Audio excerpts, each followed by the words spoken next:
Analisis faktor yang mempengaruhi perkembangan masalah pendidikan.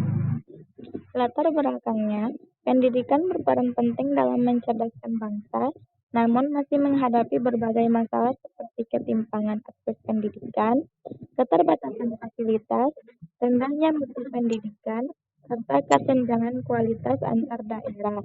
Permasalahan tersebut dipengaruhi oleh faktor ekonomi, sosial, teknologi, dan sarana prasarana yang belum merata.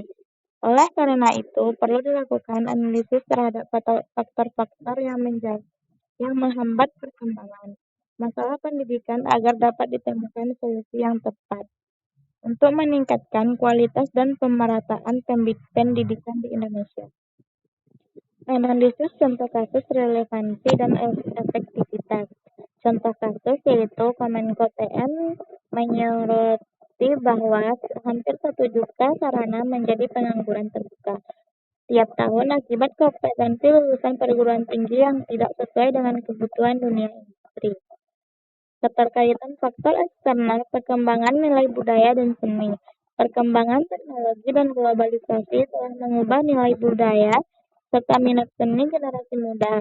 Namun, dunia pendidikan seringkali belum mampu mengikuti perubahan tersebut, sehingga terjadi kesenjangan antara materi yang diajarkan di sekolah dengan kebutuhan industri kreatif. Akibatnya, pelajaran seni dan budaya menjadi kurang relevan dengan perkembangan zaman. Analisis contoh kasus masalah kuantitatif. Kasus ini dimuat dalam artikel berita Tempo. Deddy Mulyadi disebut usulkan sekolah di Jawa Barat tampung 50 siswa per kelas. Lonjakan jumlah pendaftar dalam seleksi penerimaan murid baru memaksa pemerintah daerah mencari solusi darurat, seperti memperbolehkan kuota ekstrim hingga 50 siswa per kelas, demi mengantisipasi keterbatasan daya tampung sekolah negeri. Keterkaitan faktor eksternal, laju pertumbuhan penduduk. Tingginya pertumbuhan penduduk meningkatkan jumlah siswa sehingga kebutuhan fasilitas dan tenaga pendidik juga bertambah.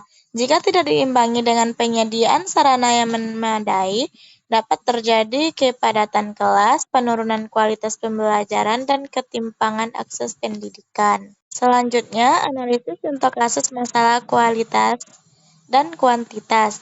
Kasus ini ketika harapan massal ini bertemu dengan realitas lapangan kerja yang semakin sempit, masuk ke PTN favorit dengan kuota terbatas, berubah menjadi target atau harga mati bagi orang tua.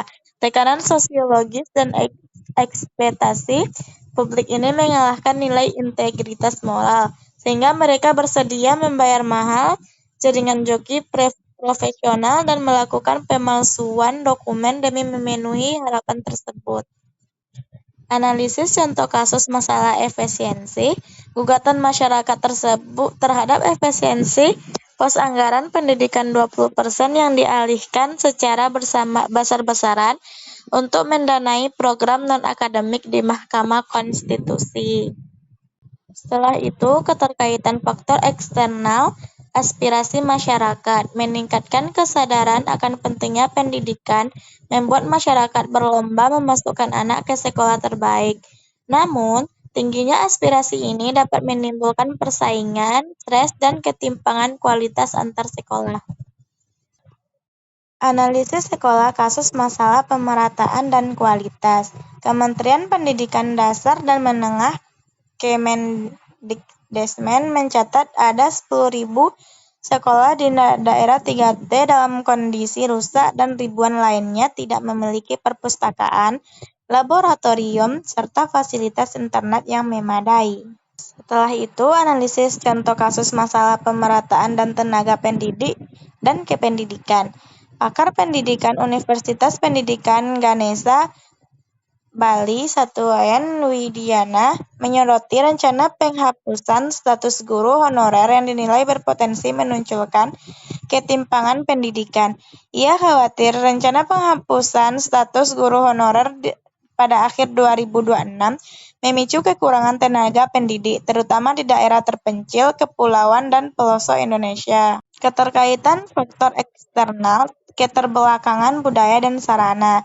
Di beberapa daerah, rendahnya kesadaran pendidik dan keterbatasan sarana seperti listrik, internet, serta akses jalan masih menjadi hambatan. Kondisi ini menyebabkan kualitas dan akses pendidikan belum merata.